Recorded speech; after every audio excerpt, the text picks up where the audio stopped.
صحابہ نے پوچھا یا رسول اللہ آپ کی امت کا وہ حصہ کون ہے؟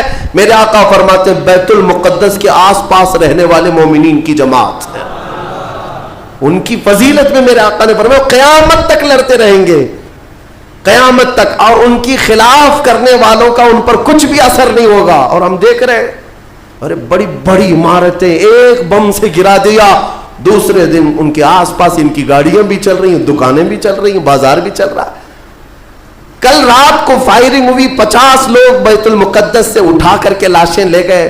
دوسرے دن جا کر کے دیکھے تو عصر کے بعد عورتیں اپنے بچوں کے ساتھ روٹیاں سینڈوچ کھاتی ہوئی بیٹھی ہوئی ہیں. مطلب یہ ہے کہ نہ موت کا ان کے اندر خوف ہے، نہ ظالموں کے تسلط کا ڈر ہے. ہاں یہ بھی اللہ تعالیٰ کی طرف سے ہوتا ہے کہ مولا جب کسی کا دل کشادہ کرے تو بڑے بڑے پہاڑوں سے بھی انہیں ڈر نہیں لگتا. اور ایک حدیث میرے آقا صلی اللہ علیہ وسلم نے فرمایا کہ سید البقاع بیت المقدس، سید الصخرۃ صخرۃ بیت المقدس. حضور نے فرمایا پوری روئے زمین کا سردار جو حصہ ہے وہ بیت المقدس کا حصہ، سردار حصہ.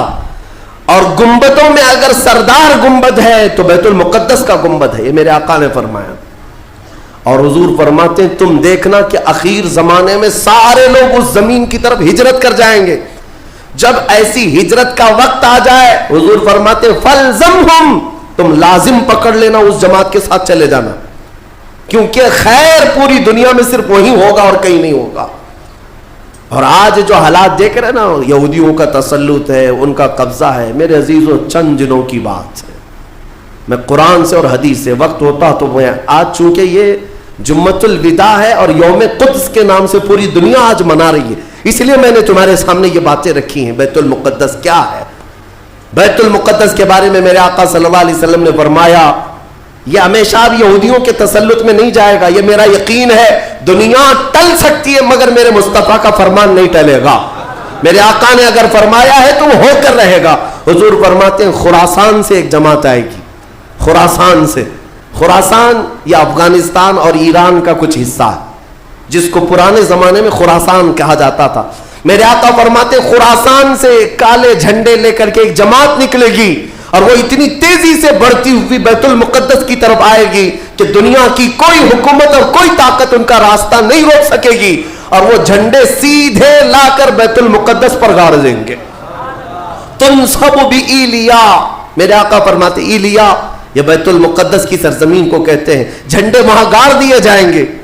اور حضور اکرم صلی اللہ تعالی علیہ وسلم نے یہ بھی فرمایا جب تم دیکھنا کہ یہ یروشلم بیت المقدس دار الخلافہ بن جائے، دار الخلافہ کا مطلب راجدھانی، حکومت کرنے کی جگہ بن جائے، میرے آقا صلی اللہ علیہ وسلم فرماتے ہیں فقط دنت الزلازل والبلایا والامور.